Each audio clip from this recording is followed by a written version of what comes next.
Namaste and welcome to this exciting episode of Sathology Debunking Mythology. Sathology means science or truth or study of truth. Opposite to that is mythology, which means science or study of fake, lie or imagination. अगर आप हमारे channel को पहली बार देख रहे हैं तो like करिए, शेयर करिए और सब्सक्राइब करिए चैनल को। और अगर आप हमारे रिपीटेड रेगुलर व्यूअर्स हैं तो सपोर्ट करिए हम लोगों को, so that we expand our Gurukul in everywhere, especially in the US, Canada, South America and Europe. और भारत में तो आप सबको मैं गाइड करते ही रहता हूँ, बहुत सारे गुरुकुल मेरे कोर्सेज ले रहे हैं and that is my free service to you. चलिए अब मैं आपको पाकिस्तान के बारे में थोड़ा सा बताऊंगा। मैंने सबसे पहले बता दिया था क्योंकि मेरे कुछ दोस्त हैं अमेरिका से एनालिसिस करते हैं, प्राइवेट सिटीजन्स हैं, स्मार्ट पीपल, और वो बहुत रिसर्च करते हैं एंड यद्यपि वो अमेरिकन हैं, I will give a short out to them, but they are doing a fabulous work and they love India. और वो मेरे स्टूडेंट्स रह चुके हैं पहले and they study Bhagavad Gita, Ramayana, Mahabharata and Bhagavata Purana with lot of attention. चलिए, with that being said, तो पाकिस्तान को सडनली अपॉइंट किया गया in the United Nations Security Council में as a vice chairman on terrorism, एक सब कमेटी में। तो यूनाइटेड नेशंस कैसे काम करता है, मैंने आपको पहले बता चुका था कि United Nations is the colonizing agency to legalize colonization through a controlled environment. उसने सारे देशों को एक्सेप्ट किया अपने अंदर, works on membership. जो देश सबसे ज़्यादा पैसा देता है they have the maximum say. Natural होना चाहिए किसी भी membership based corporation में, anyone who contributes the maximum must get the maximum say. तो यूनाइटेड स्टेट्स का say उसमें सबसे ज़्यादा है। उसके बाद आता है चाइना, बाकी देश आते हैं, फिर इंडिया आता है। इंडिया करीब 10 या 11वें नंबर पर आता है, उससे ज़्यादा बाकी सब कंट्रीज़ पे करती हैं उसमें। तो anyone who pays the maximum gets the say. China का डिसप्रोपोर्शनेट इन्फ्लुएंस है बिकॉज ऑफ इट्स ट्रेड। और इंश्योरेंस जो यूनाइटेड नेशंस के जो डिपार्टमेंट्स हैं, they work on a very specific model. उसका मॉडल होता है कि one who funds the research gets to have the say. इसलिए आप जिनेवा में जो उसकी ब्रांच है उसमें यूनाइटेड नेशंस ह्यूमन UNHCR है। और UNHCR के बारे में आप सभी जानते हैं, इस इनफेमस, वो सिर्फ मुसलमानों के लिए बात करती है क्योंकि उस कमेटी में सबसे ज़्यादा फंड जाता है इस्लामिक देशों का, तो वो लोग अपने लोगों को एम्प्लॉय करते हैं। अब उधर कौन एम्प्लॉय होगा मैक्सिमम, आप समझ सकते हैं, पाकिस्तानी मुस्लिम, क्योंकि वो उनका एक ही एम होता है, थ्रू वेरियस वेज, डायरेक्टली नहीं घुसते हैं, थ्रू कनेक्शंस घुसते हैं, वो मेरिट बेस्ड अपॉइंटमेंट्स नहीं होती हैं वो, और वो होती है थ्रू कनेक्शंस और थ्रू फेलो सीनियर मेंबर्स, वो उनको उधर डाल देते हैं and they produce human rights reports all over the world. And because of them the refugee crisis in the Europe is increasing, also in the USA. अब USA को भी पता लगा है through refugee route और through other routes these people have come into those global bodies. और इस तरह की bodies जो है they make unanimous decision और voting करके अपने ही candidates को वो वापस लेकर आते हैं बार बार। तो why I'm telling you this, तो आपको यूनाइटेड नेशंस का स्ट्रक्चर थोड़ा समझ में आना चाहिए, क्योंकि वो United Nations is a colonising, मतलब जो कॉलोनीज था उनको ऑथराइज करने के लिए बनाया गया था ताकि कोई उनसे छीन ना ले। ऐसा ना हो कि कोई देश मांग ले कि भाई ये आप वापस ऑस्ट्रेलिया वापस करो, न्यूजीलैंड वापस करो, छोटे छोटे आइलैंड्स पैसिफिक के वापस करो, आइलैंड्स इन साउथ अमेरिका वापस करो, साउथ अमेरिका वापस करो टू द नेटिव नेशंस। तो यूनाइटेड नेशंस ने क्या किया, नेटिव इंडिजिनस कम्युनिटीज़ के लिए कमेटी बना दी, और उस कमेटी में वो सब लोग थे जो कॉलोनाइज कर रहे थे। स्पेन है, पोर्चुगल है, और very little native American representation. As an ambassador of Apache Nation, I am asking that I should also be appointed to the United Nations Committee so that we can be part of their say in the United Nations. उसके लिए हमको भारत की ज़रूरत पड़ेगी. So if anybody is watching, please help us do that so that we represent Apache Nation in the United Nations. चलिए, ये बात हो गया यूनाइटेड नेशंस का. क्यों आ रहा हूँ मैं इस पे? आप बार बार देखेंगे कि पाकिस्तान को रेस्क्यू किया जाता है यूनाइटेड नेशंस के द्वारा, जो कि वेस्ट कंट्रोल करता है पूरी तरह. आपको लगता है फ्रांस दोस्त है? फ्रांस बिल्कुल दोस्त नहीं है. फ्रांस छुपा रहा है उसका 14 इलीगल कॉलोनीज इन अफ्रीका. समझे आप? उसको भारत ने कोई क्वेश्चन नहीं किया अभी तक, because Bharat is working on a bigger scale. I totally understand कि भारत के पास अलग प्रायोरिटीज हैं और उसमें France plays an important role in the current world आपको पावर स्ट्रक्चर. इसको बोलते हैं रूल्स बेस्ड वर्ल्ड ऑर्डर. ये रूल्स किसके हैं? यूके के हैं, फ्रांस के हैं, यूएसए के हैं, और इन 3 देशों के मोस्टली हैं. एंड टू सम एक्सटेंट उसमें रूल्स बेस्ड ऑर्डर में रशिया भी इंक्लूडेड है, क्योंकि Russia is also in possession of lot of illegal lands on the captured from the indigenous Nations on the east side of Russia. और भारत का उसमें natural claim बनता है, बिकॉज उत्तर कुरु जो है महाभारत काल से भारत का ही रहा है. तो मोस्ट ऑफ दिस जो एशिया रशिया आपको दिखता है उसका इनहेरेंट कनेक्शन भारत से है. मतलब 80% ऑफ रशिया, 20% जो रूस से जो ईस्ट की तरफ है, यूरोप की तरफ है, that is the only one which is in legal possession of Russia. बाकी सारा जो है एक्वायर्ड है. सेंट्रल एशियन के सारे स्टेट्स तो भारत से ही कनेक्टेड है, उनकी संस्कृति भारत से ही है. तो पाकिस्तान का रोल क्या है जो इसको इतना रिवॉर्ड किया जाता है? जो पाकिस्तान को $40 बिलियन दिया गया, फिर बाद में $2 बिलियन दिया रेस्क्यू करने के लिए, वो रेस्क्यू नहीं है. वो है पाकिस्तान को कंप्लाई करने के लिए कि तुम फुल टाइम वेस्टर्न टेरिटरी या वेस्टर्न इंटरेस्ट के लिए काम करो फुल टाइम, नहीं तो तुम टूट जाओगे. तो ये पैसा इसलिए दिया गया है to hold Pakistan together by distributing the money. लेकिन आप सबको मालूम है पाकिस्तान ये पैसा होगा, जनरल्स लेके भागेंगे और सब जगह उनके बैंक्स में पहुंच जाएगा पूरी दुनिया में with the active convenience of the western powers. क्यों किया गया ऐसा? To reward years of actions by Pakistan, और दूसरा to continue a military outpost in that region. क्योंकि अब अफगानिस्तान तो उनके हाथ से बाहर चला गया है और कभी आएगा भी नहीं. ईरान को पे कोशिश कर रहे हैं वो, लेकिन फिर भी नहीं आएगा क्योंकि उतना फाइनेंशियल वर्थ बचा नहीं युद्ध करने के लिए इन लोगों के पास. और तीसरा बचा आपका जो एरिया है जो इराक का है और नॉर्दर्न कुर्दिस्तान, वहाँ पे टर्की कमज़ोर पड़ता जा रहा है, तो वो एरिया भी इनके हाथ से वेस्टर्न पावर्स के निकल जाएगा. The only thing, the last resort is, क्योंकि पाकिस्तानी मर्सरी आर्मी है, बिकने वाली आर्मी है, तो पाकिस्तान की आर्मी को कंट्रोल किया जाए जिसके थ्रू थोड़ा बहुत बचा रहे कुछ सालों के लिए, ज़्यादा नहीं, कुछ सालों के लिए, 2 साल 3 साल. और यहाँ पे जब भारत आ जाता है, जो मिलिट्री एक्शंस अब लेगा, बार बार लेगा, अभी ख़त्म नहीं हुआ है, अब ये भारत की आदत पड़ जाएगी. जैसे अभी आपने देखा होगा एक और खान यूनिस पे एक्सप्लोजन हुआ और आलू बम फट रहे हैं कराची में. वो सारे जो थे इन लोगों ने जो अमेरिकन जो इनको दिए गए थे, इन्होंने भारत से बचने के लिए सिटी के अंदर ही छुपा के रखे हुए हैं और कुछ एयरपोर्ट के पास रखे हैं, जो भारत ने उनको वो डिस्क्लोज नहीं किया गया, लेकिन पाकिस्तानियों ने बताया कि वहाँ पे भारत ने आक्रमण किया था.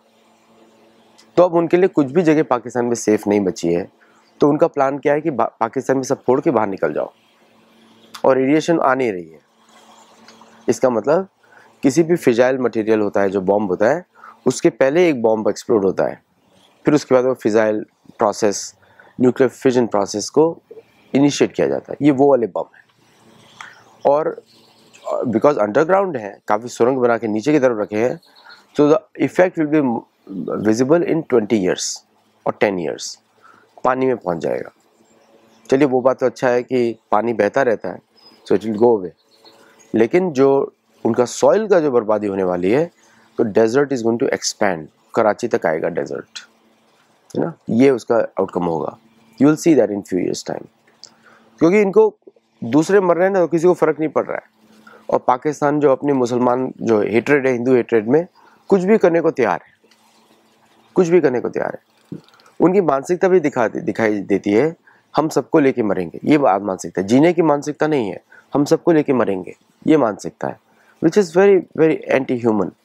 बोले कि मानवता के ही विरुद्ध है ये तो, क्योंकि ये मानवता वाले बात वाले लोग नहीं है, ये कम्युनल रिलीजन्स है। कम्युनल रिलीजन सिर्फ अपनी कम्युनिटी के बारे में सोचते हैं, और जो बाकी जो एक्चुअल जो धर्म है वो उसके बारे में कोई ये लोग सोचते नहीं है। बात जरूर करते हैं बड़ी बड़ी बातें। आपको यूनाइटेड नेशंस से एक जो व्यक्ति है गुटेरेस का तो घोर संबंध है लेफ्टिज्म से। वो आदमी अगर यूरोप का कोई पॉलिटिशियन होगा उसका उससे संबंध होगा, क्योंकि वो चर्च को अपोज करके बनाया आगे। अब याद रखिएगा, लेफ्टिज्म का संबंध कैथोलिक चर्च से है, और लेफ्ट और राइट विंग का संबंध प्रोटेस्टेंट चर्च से ज़्यादा है, प्रोटेस्टेंट्स हैं वो। तो इन दोनों के बीच में लड़ाई चलती रही है। 1648 में ट्रीटी ऑफ वेस्टफालिया हुआ था, बट लड़ाई इनके बीच में चलती रहती है। तो गुटेरेस जो है वो represents the interest of the leftism which is Catholic church. तो वो तो शांति की बात करेगा, क्योंकि शांति की बात सबको अच्छी लगती है। उससे आपको जब शांति की बात करते हैं तो लोग आपकी तरफ आएंगे, नेचुरली आएंगे, क्योंकि वो लॉजिकल बात है। मैं हमेशा शांति के पक्ष में हूँ। I am always in the favour of peace, because no warrior wants peace. किसी को भी पीस से दूर नहीं भागता है, शांति चाहिए सबको। तो हम लोगों को भी शांति चाहिए, इनको भी शांति चाहिए, सबको शांति चाहिए। लेकिन शांति कैसे करेंगे, ये इंपॉर्टेंट क्वेश्चन है। वो सॉल्यूशन सिर्फ भारतीयों के पास है। सॉल्यूशन है, प्रॉब्लम है कि शांति नहीं है, सॉल्यूशन है हमको शांति चाहिए, और वो सिर्फ योग में है और कहीं नहीं है। अब वो योग के बारे में बात तो सभी करते हैं, इंटरनेशनल योग day, this day, that day, लेकिन कोई उसके ऊपर काम नहीं करना चाहता। समझे आप? क्यों नहीं करना चाहते? क्योंकि उनको मालूम है अगर उन्होंने योग पे काम किया तो उनका जो लेफ्टिज्म और राइटिज्म का जो फेक फिलॉसफी है वो टूट जाएगा। और ये कुछ हद तक भारतीय, मैं तो बहुत डिमांड करता हूँ, और भारतीय गवर्नमेंट से डिमांड होगा कि yoga should be the official foreign policy promotion tool for Bharatiya agencies and consulates. Indian government should actively promote yoga through all the embassies and consulate. मतलब सारे योगा स्टूडियोज में स्टैंडर्डाइजेशन करें, जैसे सैथोलॉजी का सर्टिफिकेशन होता है उसको स्टैंडर्डाइज करें, फिर हमारा एग्जाम दें, कोर्स करें, and that's how we grow forward. क्योंकि दुनिया योग के विरुद्ध है, या ब्राह्मणिक सोसाइटीज योग के विरुद्ध है, क्योंकि योग लोगों को सशक्तिकरण करता है, योग लोगों को शक्तिशाली बनाता है, and they don't want proper yogis in the anywhere in the society. तो coming back to the point, मैं थोड़ा बहक जाता हूँ because there so much to say, but I will keep it to the point on Pakistan. तो पाकिस्तान एक it's just a tool, निमित्त है। वो निमित्त किसका है? वो असुरों का निमित्त है, ये पश्चिमी देशों का निमित्त है। उसका क्रिएशन का, उसका और बांग्लादेश का क्रिएशन ही इसलिए हुआ था कि हिंदुओं को खत्म किया जाए, योग को खत्म किया जाए, सनातन धर्म को खत्म किया जाए, उसके लिए ही उसका क्रिएशन हुआ है।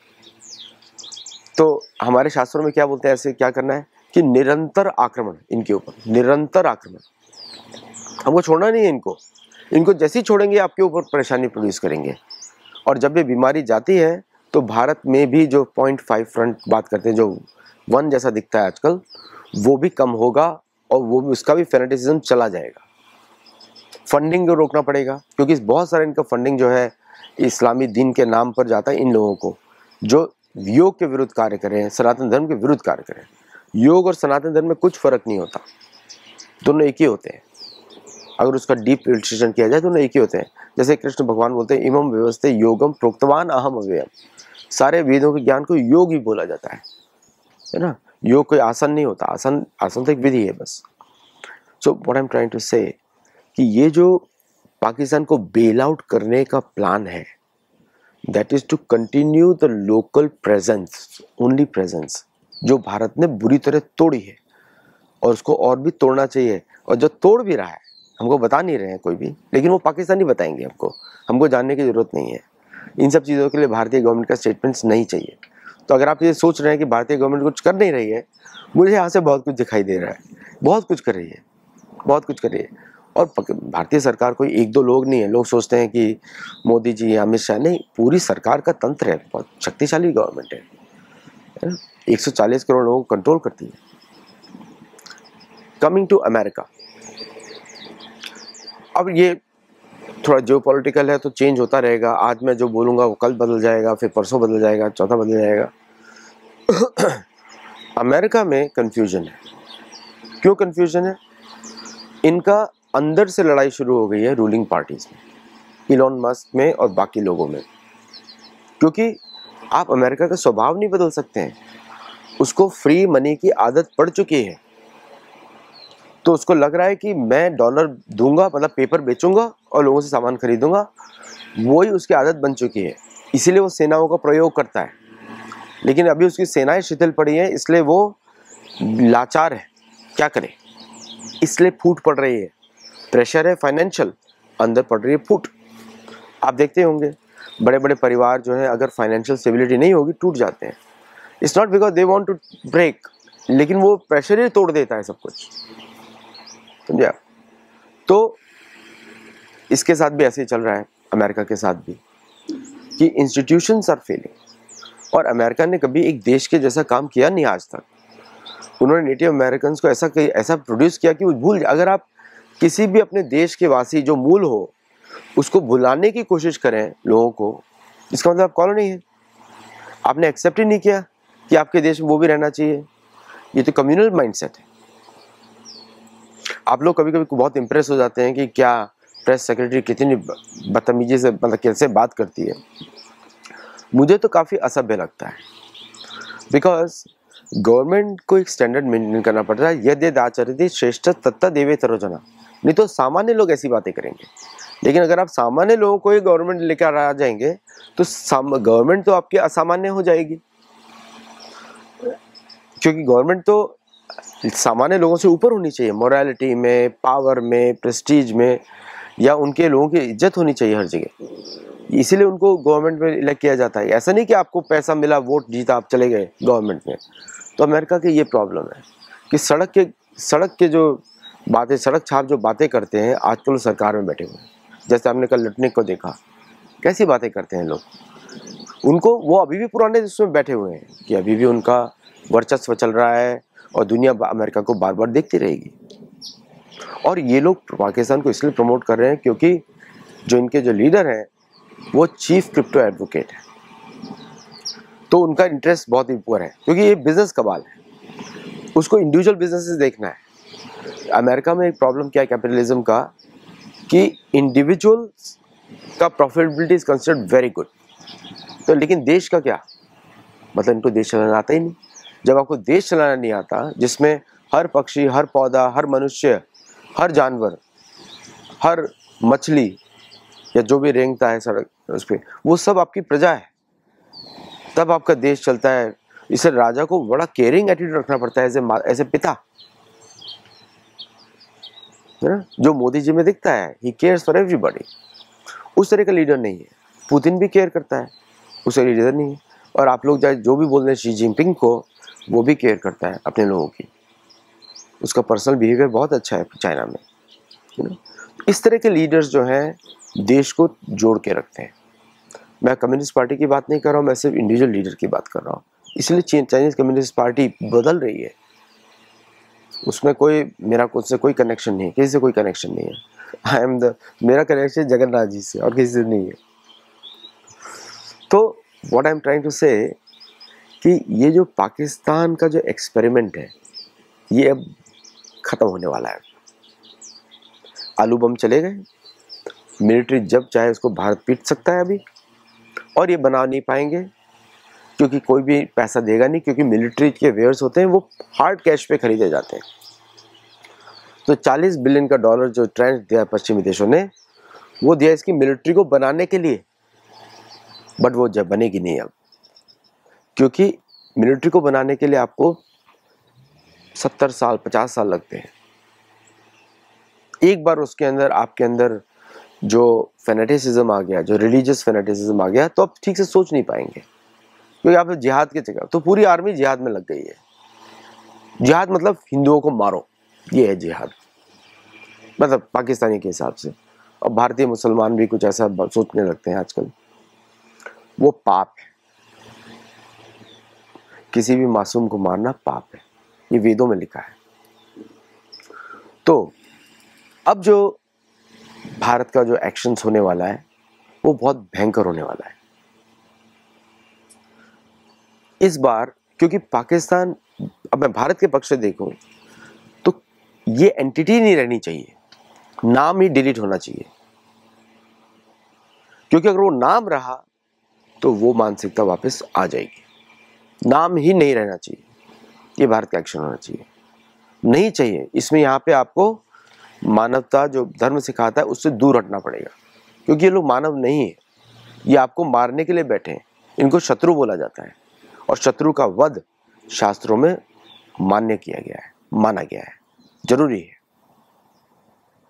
तो आप बहुत विद्वान हैं भारत में, तो महाभारत पे सब आपको बता देंगे। मैंने भी अपना पक्ष रख दिया। और मेरी बुक आप देख सकते हैं, Narad the making of A statesman. तो जब आपको धर्म का ज्ञान होता है तो आपको अधर्म का ज्ञान स्वाभाविक होता है। लोग बोलते हैं शत्रुबोध के बारे में, अगर आपको बोध है, धर्म का बोध है, तो शत्रुबोध स्वाभाविक है, क्योंकि आप उन कार्यों को नहीं करेंगे जो आपके धर्म के विरुद्ध में रहती हैं। तो अब जो पाकिस्तान में जो हो रहा है अभी उस और भी खराब होगा। पाकिस्तान का भविष्य अब नहीं है, इसको आपको मान के चलना पड़ेगा। और मेरी विनती है कि जो भी यहाँ पे डिसीजंस लेते हैं वो निर्णायक डिसीजन ले और फ्यूचर की प्रॉब्लम्स को फ्यूचर जनरेशंस के लिए खत्म कर दें। क्योंकि आज आपके पास समय है, आपको प्रकृति ने ये मौका दिया है और आप प्रकृति के मौके को उठाइए और कठोर डिसीजन लीजिए, क्योंकि आपके साथ प्रकृति है। भगवान की चलती है माया दक्षिण प्रकृति। So thank you all very much. Do join our gurukul, join Telegram. और अगर आप युधिष्ठिर एबव मेंबर हैं आपको कोर्सेज का एक्सेस मिलेगा। और अगर आप में से कोई पढ़ाना चाहता है, कोर्स करे, सर्टिफाई हो और पढ़ाए। हमको बहुत सारे टीचर्स चाहिए। I need thousands and thousands of teachers. और मेरी एक और अपील है कि गुरुकुल के लिए I need people who can manage financially in the US। मैं थोड़ा गुरुकुल में फाइनेंशियल और दोनों को मिक्स नहीं करना चाहता हूँ, तो मैं उसको सेपरेट रखना चाहता हूँ, क्योंकि उसमें करप्शन का चांसेस रहता है और हम लोग साधक हैं, तो we have to keep that separate, ताकि मेरा फोकस रहे पढ़ाने में और जो हमारे वॉलंटियर्स जुड़े उनका फोकस रहे धन की तरफ। तो उससे सबका काम आसान हो जाएगा। और हमारे टीचर्स को जो सतोलॉजी के माध्यम से धन अर्पित, वो बिल्कुल सही बात है, परिवार को चलाने के लिए धन चाहिए, तो उनके लिए भी अरेंजमेंट होगा। तो दोनों साइड से हेल्प करिए। हमारा लिटरेचर फेस्टिवल आने वाला है, हमको बहुत धन की आवश्यकता है। So please support us freely and Jagannath ji will bless you. Thank you very much. नमस्ते। जय जगन्नाथ।